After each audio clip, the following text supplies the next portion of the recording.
Parliament میں رہ کر آپ کیا کر سکتے ہیں؟ نواز شریف پارلیمنٹ میں تھا نا، رئیس تھا پارلیمنٹ کا، کس ذلت کے ساتھ نکالا، اپنی حکومت کے دوران ذلیل ہوا اتنا زیادہ۔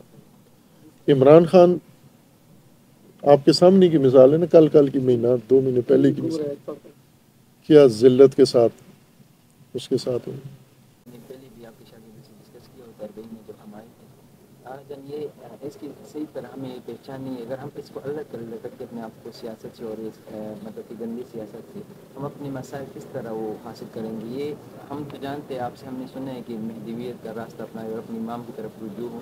آپ نے اسماعیلوں کا بھی حوالہ دیا تھا کہ جس طرح ان لوگوں نے اپنے آپ کو جس طرح سیٹ اپ بنائے ہوئے اور وہ سیاستدان اس کے پیچھے آتے ہیں۔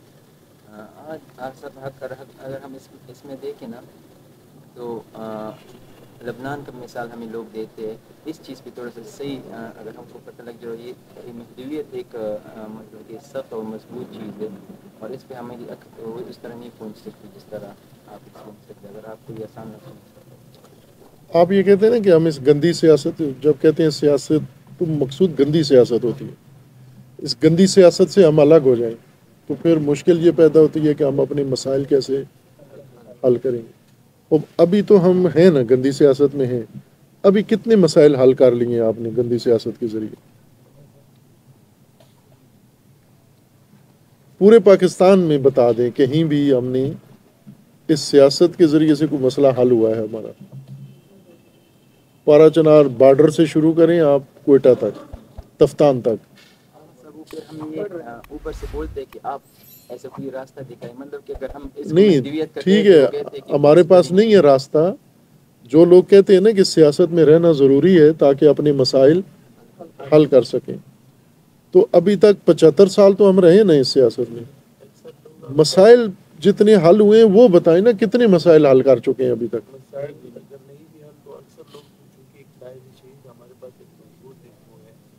مثالیں دیتے ہیں قائد شہید کی، اس نے بھی اس میدان میں جو ہے نا وہ تو نہیں، ایک قسم کا ایک قدم رکھا تھا، اور وہ حوالے دیتے اس طرح کے۔ وہی چیز آپ کے اندر ہے نا کہ اگر ایک آدمی ایک حوالہ دیتا ہے تو اس حوالے کو چیک تو کرنا چاہیے نا، یا نہیں کرنا چاہیے؟ جو ریفرنس ہوتا ہے اس کو آدمی کو چیک کرنا چاہیے نا، یا نہیں کرنا چاہیے؟ مثلا اب ہوتا یہ نا کہ عموماً مولانا جو کہہ دینا تو پھر نیک لوگ کہتے ہیں یہ ٹھیک بات ہے۔ ایک لطیفہ ہے کہ ایک فوجی تھا، بچے تھے، بیوی تھی اس کی، اور فوج میں نوکری کرتا تھا۔ وہ فوج میں جا کے پتہ نہیں کیا ہوا اس کو، اس نے گھر آنا جانا ہی چھوڑ دیا، خط نہیں لکھتا تھا، چھٹی بھی ہوتی تھی گھر نہیں آتا تھا، بیوی بچوں کو بھول ہی گیا، کئی سال نہیں آیا۔ تو ظاہر پیچھے بیوی اس کی تنگ ہوئی، تو پہلے وہ خود خط لکھتی رہی، فون نہیں اٹھاتا تھا، آخر وہ تنگ ہو کے محلے کے مولانا کے پاس گئی، چونکہ مولانا کے ساتھ اس کے فوجی کے اچھے تعلقات تھے یا رشتہ داری بھی تھی، مولانا کا احترام کرتا تھا۔ تو مولانا کو اس خاتون نے کہا کہ اس میرے شوہر کو سمجھائیں کچھ، کہ نہ پیسے بھیجتا ہے، نہ خود آتا ہے، نہ بچوں کا خیال رکھتا ہے۔ تو اس عورت نے جذبات میں آ کے یہ کہہ دیا کہ یہ کیسا مرد ہے، شوہر ہے میرا، کہ میں اس کی زندگی میں بیوہ کی طرح زندگی گزار رہی ہوں۔ مولانا کو یہ جملہ بڑا اچھا لگا کہ اس کو سمجھانے کے لیے میں اس کو یہی لکھتا ہوں۔ تو مولانا نے خط لکھا کہ تو کیسا مرد ہے کہ تیری بیوی تیری زندگی میں بیوہ ہو گئی ہے۔ یہ خط اس کو ملا وہاں، اس نے خط پڑھا، رونا شروع کر دیا۔ اس نے ساتھیوں نے پوچھا کیا ہو گیا، تو اس نے کہا میری بیوی بیوہ ہو گئی۔ تو اب ان کو سمجھ نہیں آتی تھی تیری بیوی، انہوں نے کہا تیرے نکاح میں ہے، کہا میرے نکاح میں ہے، کہا تو زندہ ہے، کہا میں زندہ ہوں۔ تو کہا پھر بیوہ کیسے ہو گئی ہے؟ بیوہ تو وہ ہوتی ہے جس کا شوہر مر جائے۔ کہتے وہ تو مجھے بھی پتہ ہے، لیکن یہ مولانا نے لکھا ہے، جب مولانا نے لکھا ہے تو وہ غلط نہیں ہو سکا۔ ہم سب اس طرح سے ہیں نا کہ مولانا جو کہہ دے بس وہ مولانا کہہ دے شہید قائد نے سیاست کی ہے تو بس کی ہے پھر ہمارے پاس ہے نا شہید قائد کی زندگی سارا کچھ. کس الیکشن میں حصہ لیا انہوں نے؟ شہید نے خود تو نہیں لیا لیکن اس کے دور میں جو ہمارے سینیٹر جواد ہادی یہ نہیں، ان کے دور میں نہیں تھے، یہ ساجد نقوی صاحب کے دور. کے دور میں ان کے دور میں کوئی سیاست میں نہیں تھے. مفتی جعفر صاحب کے زمانے میں بھی اور شہید کے زمانے میں بھی. یہ ساجد نقوی صاحب کے زمانے میں الیکشن اور سیاست اور یہ شروع ہوئی، شہید کے زمانے میں نہیں. شہید تو جب رہبر اس وقت صدر تھے، پاکستان کا دورہ کیا، ضیاء الحق حکمران تھا، تو شہید کو کہا گیا کہ ایئرپورٹ کے اندر ان کے استقبال کے لیے جائیں. اندر چونکہ ضیاء الحق کھڑا ہوا تھا تو شہید اندر نہیں گئے. انہوں نے کہا میں طاغوت کے ساتھ کھڑا ہو کے اپنے رہبر کا بھی استقبال نہیں کرتا. باہر کیا کھڑے ہو کر پبلک میں، ایئرپورٹ کے باہر عوام میں کھڑے رہے. پھر وہاں پر وہ آ کر رہبر معظم گزر گئے ضیاء الحق کے ساتھ، بعد میں ملے ان کو جا کر اسلام آباد میں ان کے رہائش گاہ پر. یعنی وہ تو اتنا پسند نہیں کرتے تھے کہ اس طاغوت کے ساتھ کھڑے ہو کے میں استقبال کروں گا تھا. وہ تو اتنے بیزار تھے ان سے. یہ تو غلط حوالہ ہے نا. یہ تو اس سے یہ جیسے کوئی کہ مہاتما گاندھی پارا چنار کا تھا. مانیں گے آپ اگر کوئی مولانا کہہ دے یہ بات؟ سوچیں گے. تو حوالے چیک کرنے چاہیے نا، ریفرنس ہونا چاہیے کہ نہیں ایسے نہیں تھا.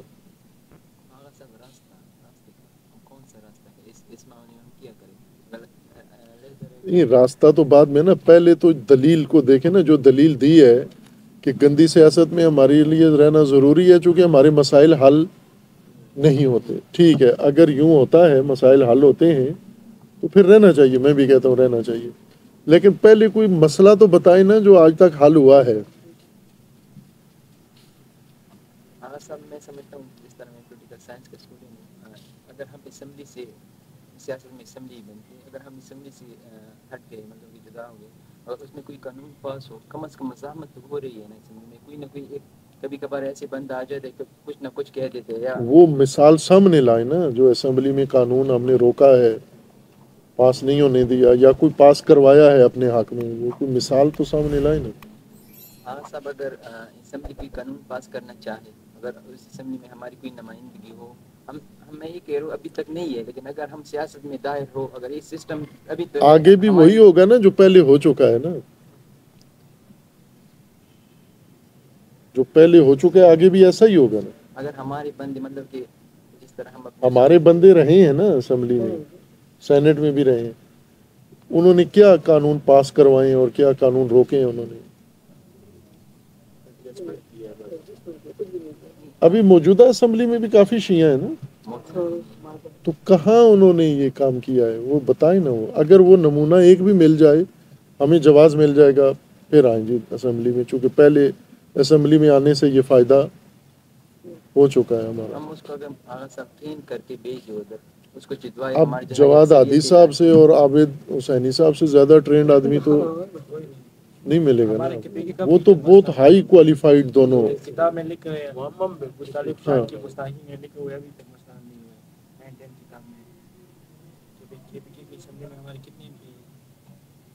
اور آغا صاحب آپ لبنان کا وہ جو منظر ہے وہ کس طرح دیکھتے ہیں؟ لبنان میں تو حزب اللہ پارلیمنٹ میں تو حزب اللہ نہیں بنی. حزب اللہ بن کے پارلیمنٹ لے لی لوگوں سے نا انہوں نے. پارلیمنٹ میں تو نہیں بنی حزب اللہ. حزب اللہ بنی ہے 80 کی دہائی میں، پارلیمنٹ میں آئے ہیں یہ 2000 کی دہائی میں. 30 سال تو مبارزے کے گزرے ہیں ان کے. وہ تو سیاسی گروہ نہیں ہے. ابھی امریکہ حزب اللہ کو کیا بنانا چاہتا ہے؟ سیاسی گروہ، انتخابی پارٹی. اور کہتے ہیں اسلحہ رکھو، یہ ملیٹنسی ختم کرو، سیاسی بنو. سیاسی بنو. ہاں، وہ تو یہی چاہتا ہے کہ سیاسی بنے. سارا جھگڑا ہی اسی بات پر ہے. اسرائیل بھی یہی کہتا ہے کہ یہ سیاسی گروپ ہونا چاہیے، انتخابی گروپ، ووٹنگ والا، جمہوری. یہ اسلحہ کیوں رکھتے ہیں یہ؟ وہ تو سیاسی گروہ نہیں ہے، دنیا میں کوئی ان کو سیاسی گروہ سمجھتا ہے؟ سب ان کو عسکری گروہ سمجھتے ہیں نا، اس لیے تو پابندیاں ان پر لگاتے ہیں، مخالفت کرتے ہیں، دشمنی کرتے ہیں۔ اسرائیل کو روکا ہوا ہے تو پارلیمنٹ سے بیٹھ کر تو نہیں روکا ہوا انہوں نے، بندوق کے ذریعے روکا ہوا۔